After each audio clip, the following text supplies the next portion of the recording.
pengertian dan tujuan audit. Audit adalah proses pemeriksaan yang dilakukan secara sistematis dan terencana untuk mengumpulkan serta mengevaluasi bukti secara objektif. Tujuannya adalah untuk melakukan dan memastikan bahwa laporan keuangan suatu perusahaan sudah sesuai dengan standar yang berlaku seperti PSAK atau IFRS. Jadi audit itu bukan sekedar mencocokkan angka-angka saja. Saat ini audit juga mencakup beberapa hal penting seperti sistem informasi akuntansi, yaitu memastikan sistem yang digunakan aman dan tidak mudah terjadi kesalahan. Selanjutnya ada proses bisnis. Untuk memahami bagaimana kegiatan operasional perusahaan berjalan. Selanjutnya ada pengendalian internal untuk mencegah kesalahan atau kecurangan. Terus selanjutnya ada kepatuhan terhadap regulasi agar perusahaan tidak melanggar hukum. Selanjutnya ada resiko operasional, yaitu melihat potensi ancaman yang bisa mengganggu jalannya bisnis. Dari proses audit ini, hasil akhir adalah memberikan keyakinan kepada publik bahwa laporan yang dibuat perusahaan itu valid, akurat, dan dapat dipercaya. Selanjutnya kita masuk ke tujuan audit. Tujuan utama audit adalah memberikan opini independen mengenai kewajiban laporan keuangan, yang artinya auditor memberikan penilaian yang netral tanpa dipengaruhi oleh pihak manapun. Selain itu juga audit memiliki beberapa tujuan lain, yaitu ada dari penilaian apakah pengendalian internal perusahaan sudah berjalan dengan baik atau tidak. Selanjutnya ada mengidentifikasi resiko bisnis yang mungkin terlewat oleh manajemen. Selanjutnya ada memastikan perusahaan mematuhi peraturan yang berlaku. Selanjutnya ada mencegah dan mendeteksi kecurangan atau fraud. Selanjutnya ada serta meningkatkan transparansi dan akuntabilitas perusahaan. Ya, selanjutnya ada peran dan tanggung jawab auditor. Selanjutnya kita bahas peran dan tanggung jawab auditor.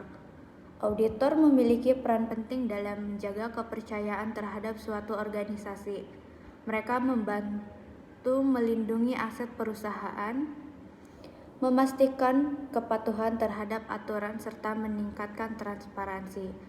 Dalam audit internal biasanya ada beberapa tahapan yang dilakukan, yaitu ada yang pertama membentuknya tim audit, yang kedua penyusunan laporan audit, yang ketiga ada pembuatan perencana audit, yang keempat penyusunan checklist, yang kelima pengumpulan penemuan. Yang terakhir itu ada tindak lanjut hasil audit. Tahap ini penting agar proses audit berjalan terarah dan berhasil, biasanya ditindaklanjuti. Berikutnya kita masuk ke jenis-jenis auditor. Pertama, auditor internal. Auditor internal adalah bagian dari perusahaan itu sendiri. Tugas mereka adalah menilai resiko, mengevaluasi sistem, memastikan kepatuhan, serta memberikan rekomendasi perbaikan kepada manajemen. Yang kedua itu ada audit internal. Audit internal berasal dari luar perusahaan yang bersifat independen. Mereka bertugas memberikan laporan keuangan dan memberikan opini apakah laporan tersebut sudah wajar dan sesuai dengan standar.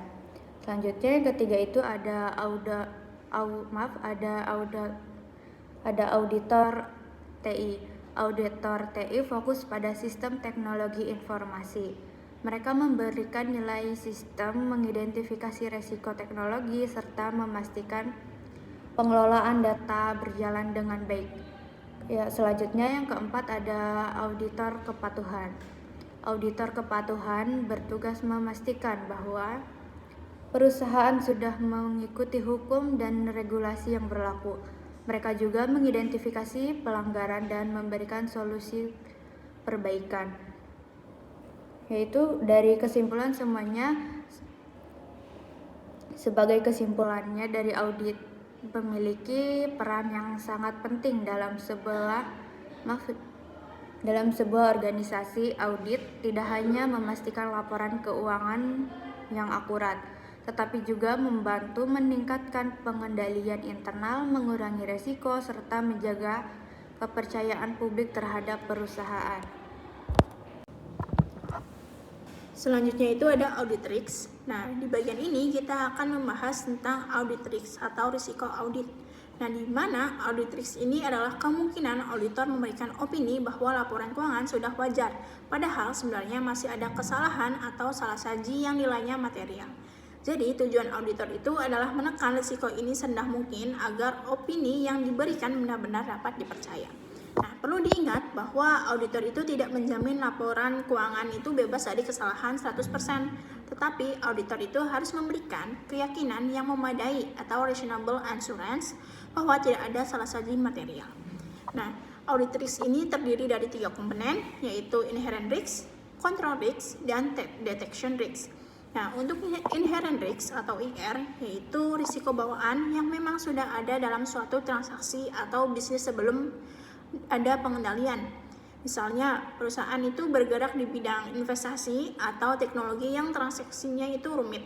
Nah, maka risiko salah sajinya itu lebih tinggi. Selanjutnya itu ada control risk atau CR, di mana risiko karena sistem pengendalian internal perusahaan tidak mampu mencegah atau menemukan kesalahan. Contohnya itu perusahaan tidak memiliki pemisahan tugas atau tidak ada proses pengecekan transaksi. Nah, yang terakhir itu ada detection risk atau DR, adalah risiko auditor gagal menemukan kesalahan yang sebenarnya ada. Nah, ini bisa terjadi jika prosedur audit itu kurang tepat, sampelnya itu terlalu sedikit, atau bukti audit yang dikumpulkan belum cukup. Nah, dari ketiga risiko ini saling berhubungan. Kalau inherent risk dan control risk itu tinggi, maka auditor itu harus menurunkan detection risk. Nah, caranya dengan melakukan audit lebih mendalam, memperbanyak sampel, dan mengumpulkan bukti yang lebih akurat. Nah, misalnya auditor itu mengetahui perusahaan itu memiliki pengendalian internal yang lemah, berarti kemungkinan terjadi kesalahan yang lebih besar. Karena itu, auditor itu tidak hanya memeriksa sedikit dokumen, tetapi harus memperluas pemeriksaannya. Nah, untuk faktor yang mempengaruhi audit risk ini dibagi menjadi 2, ada faktor internal dan faktor eksternal. Nah, untuk faktor internal itu berasal dari dalam perusahaan, seperti kualitas pengendalian internal, kompetensi karyawan, sistem informasi akuntansi, dan budaya organisasi. Contohnya, kalau misalkan pegawainya itu kurang kompeten atau sistem akuntansinya masih manual, kemungkinan terjadi kesalahan akan lebih besar. Nah, sedangkan kalau faktor eksternal itu berasal dari luar perusahaan, misalnya kondisi ekonomi, persaingan industri, perubahan regulasi, atau tekanan untuk mencapai target laba. Nah, contohnya saat kondisi ekonomi sedang buruk, perusahaan bisa saja terdorong mempercantik laporan keuangannya supaya terlihat baik di mata investor. Nah, kalau auditor menilai risiko auditnya tinggi, maka auditor itu harus meningkatkan kualitas pemeriksaannya. Caranya memperbanyak sampel, memperluas pengujian transaksi, menggunakan auditor spesialis bisa diperlukan, spesialis bila diperlukan, melakukan prosedur analisis tambahan, dan meningkatkan supervisi terhadap tim audit. Nah, intinya semakin tinggi risiko yang ditemukan, semakin banyak bukti audit yang harus dikumpulkan agar auditor yakin dengan opini yang akan diberikan.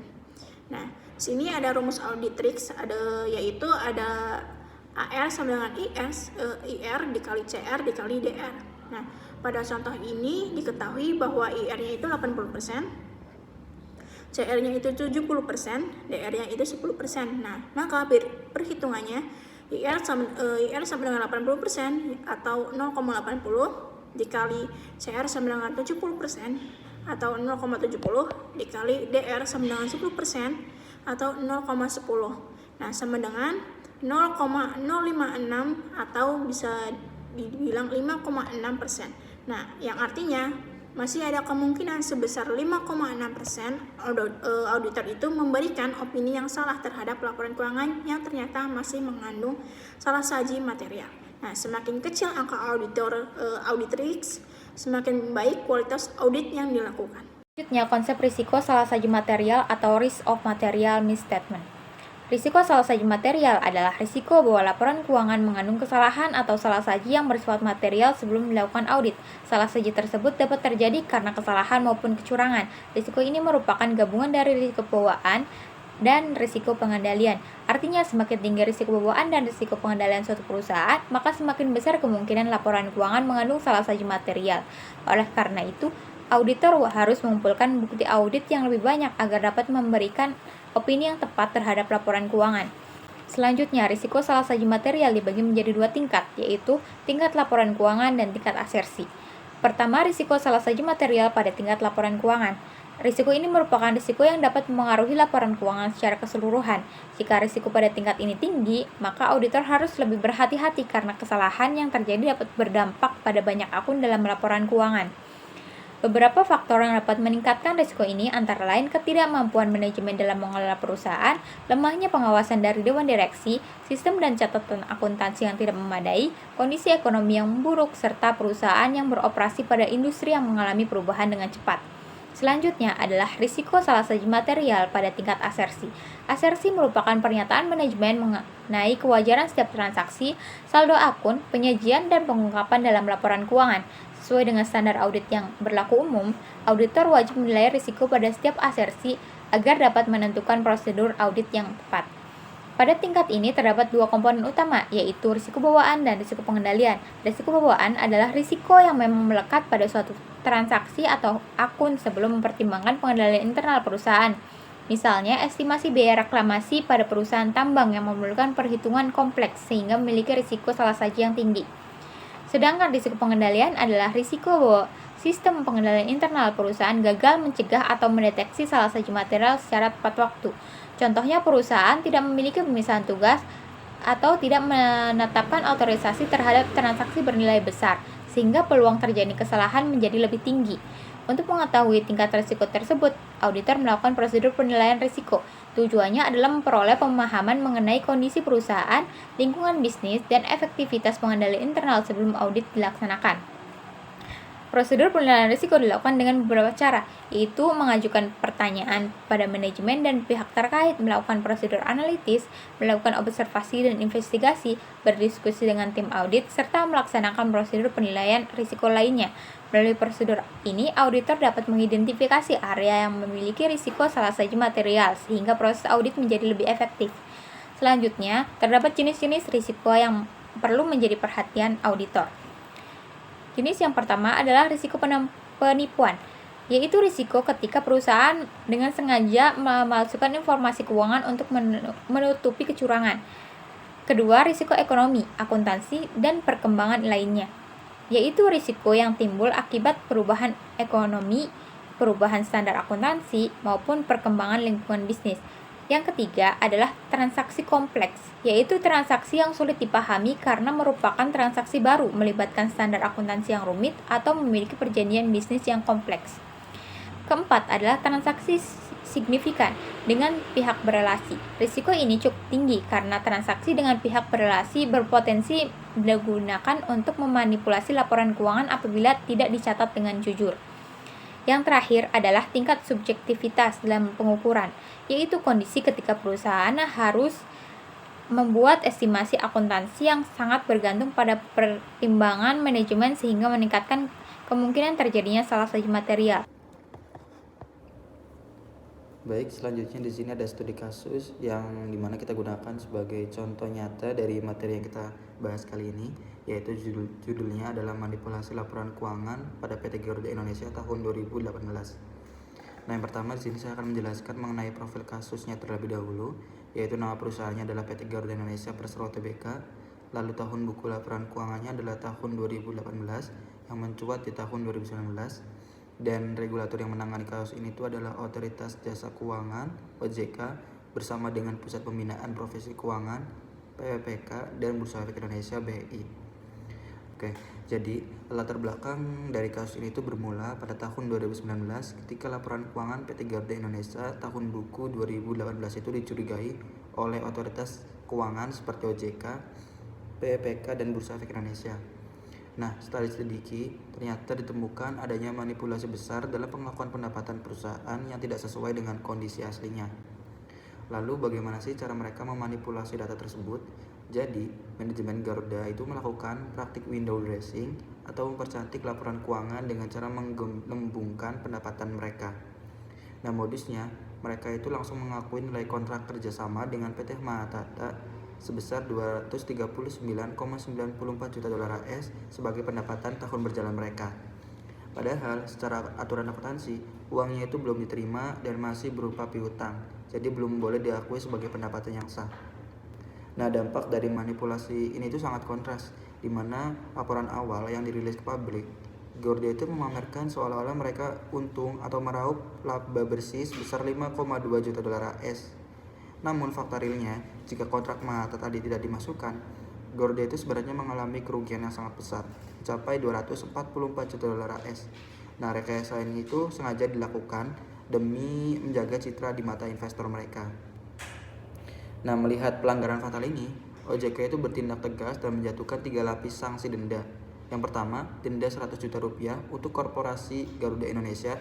Yang kedua, denda masing-masing 100 juta rupiah untuk setiap anggota direksi yang bertanggung jawab. Dan yang ketiga, denda tanggung renteng sebesar 100 juta rupiah untuk seluruh jajaran direksi dan komisaris yang ikut menandatangani laporan keuangan tersebut. Nah, akibatnya Garuda itu diwajibkan melakukan restatement atau penyajian ulang laporan keuangan mereka. Setelah diperbaiki secara jujur, nilai aset mereka itu langsung merosot dari 4,37 miliar menjadi 4,17 miliar dolar AS. Dan Garuda terpaksa mengakui kerugian bersih yang masif sebesar 2,45 triliun rupiah. Begitu kebohongan ini terbongkar di publik, pasar itu langsung merespon negatif. Kepercayaan investor menjadi hancur dan harga saham Garuda langsung anjlok dari Rp525 menjadi Rp470 per lembar sahamnya. Nah, selanjutnya ini ada analisis kritis. Yang pertama ini ada analisis inherent risk atau risiko bawaan melalui perspektif round triangle. Berdasarkan materi perencanaan audit, dalam benang merah kasus PT Garuda Indonesia Tbk mencerminkan kondisi di mana IR atau risiko bawaan perusahaan berada pada tingkat yang sangat tinggi. Secara teoristis, risiko bawaan dipengaruhi oleh karakteristik industri dan tekanan yang dihadapi oleh manajemen. Pada tahun 2018, industri penerbangan nasional sedang mengalami tekanan operasional yang berat dan secara real menempatkan Garuda Indonesia pada posisi kerugian sebesar 244 juta US dollar. Kondisi ini memicu komponen atau tekanan di mana manajemen memiliki dorongan kuat untuk melakukan manipulasi dan mempertahankan impresi positif di mata publik dan investor. Kemudian yang kedua ini ada analisis control risk atau CR dan kegagalan tata kelola. Nah, dari sisi CR ini, skandal ini membuktikan terjadinya kelumpuhan total pada sistem pengendalian internal perusahaan dalam mencegah terjadinya soal-saji material. Faktanya itu, transaksi piutang jangka panjang dapat lolos dan diakui secara instan sebagai pendapatan tahun berjalan untuk menunjukkan lemahnya prosedur otorisasi dan fungsi checks and balance di tingkat atas atau down and the top. Meskipun terdapat indikasi berjalan pengawasan internal yang ditunjukkan oleh penolakan 2 komisaris untuk menandatangani laporan keuangan tersebut, manajemen ini tetap meloloskan laporan tersebut ke publik. Hal ini tuh mengonfirmasi bahwa lingkungan pengendalian internal Garuda Indonesia ini sangat rentan terhadap invertasi manajemen, sehingga nilai CR berada di level maksimal. Kemudian yang ketiga ada analisis detection risk atau risiko deteksi dan kegagalan skeptisisme profesional auditor. Konsep utama dalam audit risk model ini menyatakan bahwa jika risk of material misstatement atau ERSM yang merupakan kombinasi dari IR dan CR dinilai tinggi, maka auditor ini wajib menekankan DR ke level terendah dengan memperluas sampel dan mempererat bukti audit. Namun dalam kasus ini, auditor eksternal dinilai menurunkan risiko deteksi karena kurang menanamkan skeptisisme profesional. Nah, sedangkan dalam auditor eksternal ini meloloskan laporan keuangan pra-revisi dengan opini tanpa pengecualian atau WTP. Tanpa melakukan evaluasi kritis terhadap substansi ekonomi PT tersebut. Auditor ini terbukti menerima asersi manajemen tanpa menguji apakah kriteria pengakuan pendapatan secara akuntansi ini lazim atau sesuai PSAK. Yang terakhir ada analisis pelanggaran tingkat asersi manajemen, di mana secara lebih spesifik manipulasi laporan keuangan ini melakukan pelanggaran berat pada dua asersi utama manajemen, yaitu keberadaan atau ketersediaan dan penilaian. Pada asersi keberadaan atau ketersediaan, manajemen Garuda Indonesia ini menyatakan bahwa laba sebesar 5,2 juta US dollar dan pendapatan dari PT itu benar-benar ada pada tahun berjalan. Namun secara substansi, pendapatan tersebut belum terjadi karena dana itu belum mengalir dan kewajiban jangka panjang ini belum diselesaikan. Sementara itu, pada asersi penilaian dilanggar melalui penggelembungan nilai aset sebesar 4,37 miliar US dollar.